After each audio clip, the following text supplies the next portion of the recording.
On a more personal level, it is very likely that at some time in your life, you will come into painful contact with a psychopath.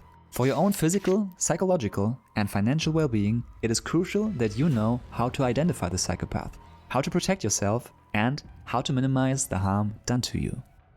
In biology, the term predator refers to an organism that kills and eats another organism.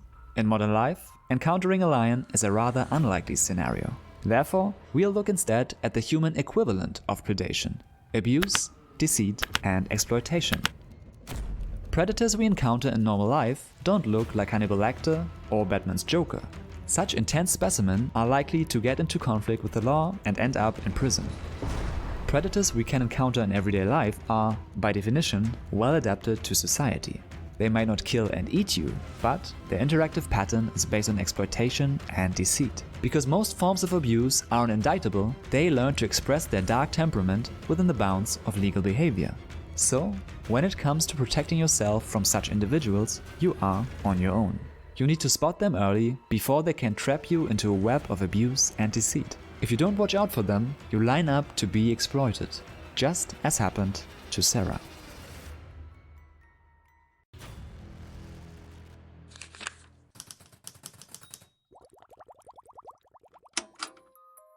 What is a human predator? Let's look at the psychological concept of the dark triad. The dark triad is a term that refers to 3 personality types that are considered dark because they exhibit malevolent qualities.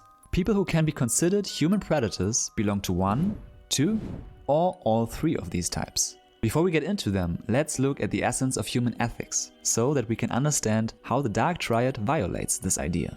Human ethics is all about behavior that ensures long-term relationships. Because, if you think about it, it is the time frame of a social interaction that dictates its conditions. In a short-term interaction, you can behave very differently. If 2 parties only meet once and never see each other again, each party can tailor the interaction for maximum gain. To achieve the ideal outcome of 100-0, both parties would employ violence and deceit. However, if we put the interaction on a long-term scale, things change. Because when we want to optimize multiple interactions across time for maximum profit, we want to keep matters fair and equal.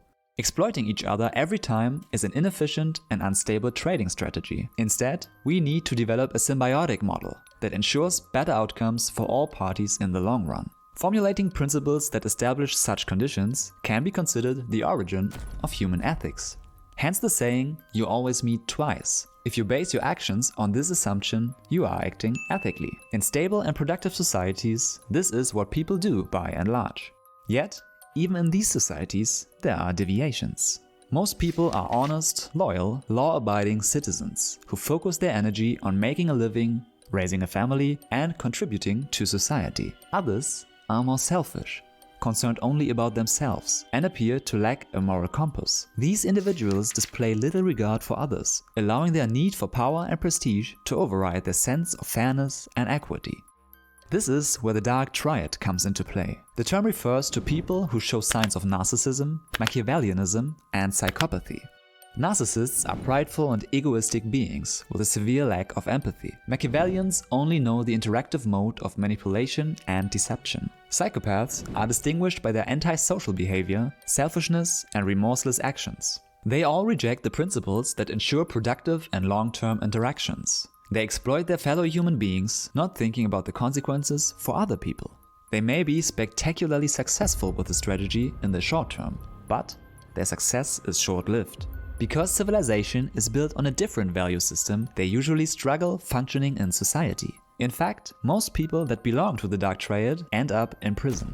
There are 2 expressions of dark triad traits: the grandiose expression and the vulnerable expression. Imagine the dark triad traits as 2 different types of characters in a medieval kingdom. The first is a powerful, malevolent king. He strides with confidence and arrogance, his crown gleaming and his voice commanding. Everyone recognizes him as the ruler to either fight or obey. This king represents the grandiose manifestation of the dark triad: narcissism, Machiavellianism, and psychopathy. His claim to power is blatant and obvious. In contrast, there's the vulnerable pretender, who disguises himself as a humble beggar. He roams the streets in tattered clothes, with a downcast face and a sad story to tell. He seeks the kindness and sympathy of the townsfolk, who see him as a victim of circumstance. This beggar represents the vulnerable expression: vulnerable narcissism, sociopathy, and borderline personality disorder. Unlike the malevolent king, he doesn't fit the stereotypical image of a predator. Instead, he plays the role of the poor, unfortunate soul, eliciting pity and protection from those around him. By appearing helpless, he manipulates others into lowering their guard and side with him out of pity. Both predators often don't even realize that they are playing a role. They confuse their manipulative behavior with their true selves. Ultimately, they are both pretenders, trying to get what they want. Especially the vulnerable type is hard to spot, because he defies the stereotypical image of a predator. Instead, he is often protectively embraced as a supposed victim. This makes him particularly dangerous. Therefore, we'll take a look at a typical case study of such hidden predation. So, let's get back to poor Sarah. Sarah and Matthew met at a birthday party for a mutual friend. Matthew was very likable. Apparently, never thinking of himself, he always went the extra mile to help others. He was known among people as a skilled gearhead who could solve almost any mechanical problem. Sarah really liked his hands-on attitude and was impressed by his presence. It was as if he had a deep and pure need to help other people. He really seemed to be the kindest person in the world. Moreover, there was always something tragic about him. Because he didn't seem to recognize the subtle nuances of social situations, he often was unintentionally funny. This led to a likable awkwardness, a bit like a clumsy child. Sarah appreciated this good-heartedness, and soon they became a couple. From the start, Matthew seemed to go all in with the relationship. He often planned short trips with Sarah, and after 6 months, he wanted to move in with her. As they both had children, Sarah was rather reluctant towards that idea. She felt that such big changes required a solid relationship, as it wasn't only about her, but also affected her children. About that aspect, Matthew seemed to be utterly unconcerned. Although Sarah rejected such plans for the time being, she appreciated his commitment and saw this as a proof for his love. Yet, there was also something unsettling about him that Sarah couldn't grasp. He frequently said that he loved Sarah like he could never ever love another woman. She was the love of his life, and yet he couldn't remember any details from her life. Although they had been a couple for 5 years now, and she told him many stories about friends and work, he could hardly recall any of it. He often seemed to completely miss the point somehow. Despite their years as a couple, there were times when Sarah had the weird feeling that he didn't really know her.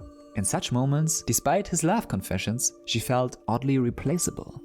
Sociopathy is the inability to process emotional experience, including love and caring, except when such experience can be calculated as a coldly intellectual task. On the other hand, she felt she knew everything about him. One reason for this was that he told her his family and professional problems in great detail. Because he was so clumsy in social and organizational matters, she helped him improve his financial position, gave her perspective on family conflicts, and tried to solve his many worries. However, in the moments when she asked him for advice, he either couldn't give any or was so affected by her problems that she almost felt like she had to comfort him instead of the other way around. Especially when discussing his family problems, she noticed that he often traduced family members.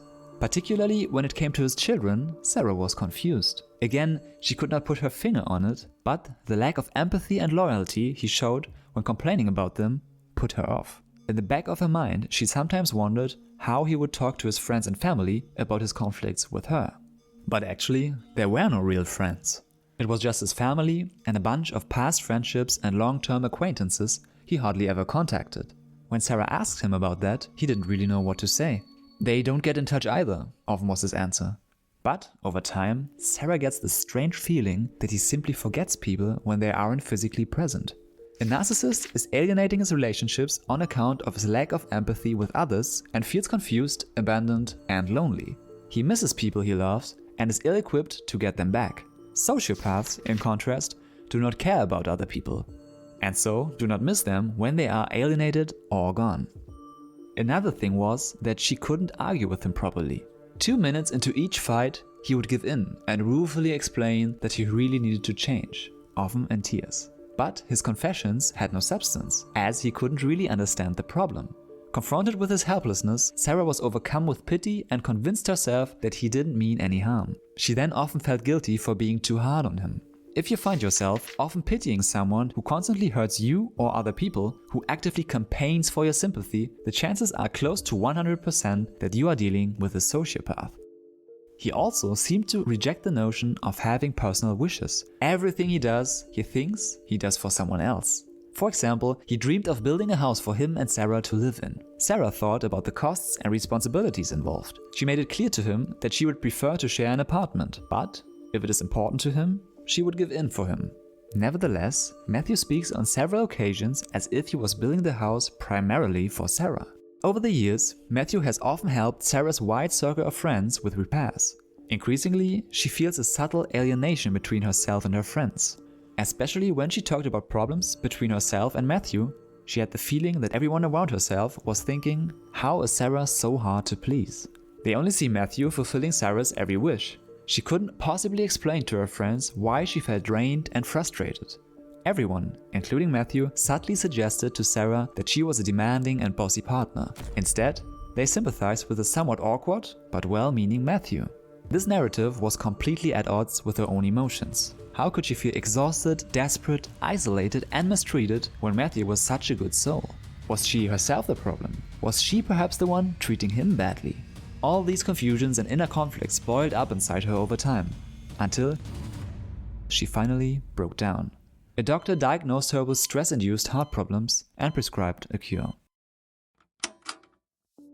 One psychological consequence of harm doing is further devaluation of victims. People tend to assume that victims have earned their suffering by their actions or character. Told so succinctly, one might wonder why it took Sarah so long to figure out that she was trapped in an abusive relationship. But reality was much more ambiguous and subtle. Sarah is a smart, confident, and socially competent woman. She has flaws like anyone else, but not unreasonably so. This all played out over many years, and the development was very subtle. If you don't expect a predator and have never dealt with one, you won't see one. Good people are rarely suspicious. They cannot imagine others doing the things they themselves are incapable of doing. Usually, they accept the undramatic solution as the correct one, and let matters rest there. But if you don't even know what forms such predation can take, you can't watch out for it. If we only look out for Hannibal Lecter, we fall prey to all the Matthews of the world. That's because our image of abuse is too unidimensional. We need a more sophisticated conceptualization of evil to recognize the forms that defy the classic stereotype of a perpetrator. The best clue is, of all things, the pity play. The most reliable sign, the most universal behavior of unscrupulous people is not directed, as one might imagine, at our fearfulness. It is, perversely, an appeal to our sympathy. Basically, it was Matthew's self-victimization that contradicted the classic image of the perpetrator. By always acting as the victim, he was able to gaslight Sarah and deceive everyone around her. He exploited their empathy to great effect. Since this was his adaptive behavior, he learned to pull it off with great persuasiveness. Most probably even to the point where he convinced himself, which only added to the authenticity of his performance. Sociopaths have no regard whatsoever for the social contract, but they know how to use it to their advantage. And all in all, I'm sure that if the devil existed, he would want us to feel very sorry for him. Because Sarah had no sophisticated concept of evil and abuse, she was helpless. Although she suffered terribly from the toxic behavior, she did not realize that she was the victim of abuse. Had she known that there are many shades of evil, she could have spared herself years of suffering. He will choose you, disarm you with his words, and control you with his presence. He will show you a good time, but you will always get the bill. He will smile and deceive you. And when he's through with you, he will desert you and take with him your innocence and your pride. You will be left much sadder, but not a lot wiser. And for a long time, you will wonder what happened and what you did wrong. And if another of this kind comes knocking on your door, will you open it? What do you think about the phenomenon of human predation? And have you had any experience with human predators yourself? Write your thoughts down into the comment section below. Feel free to subscribe, and until next time, thanks for watching.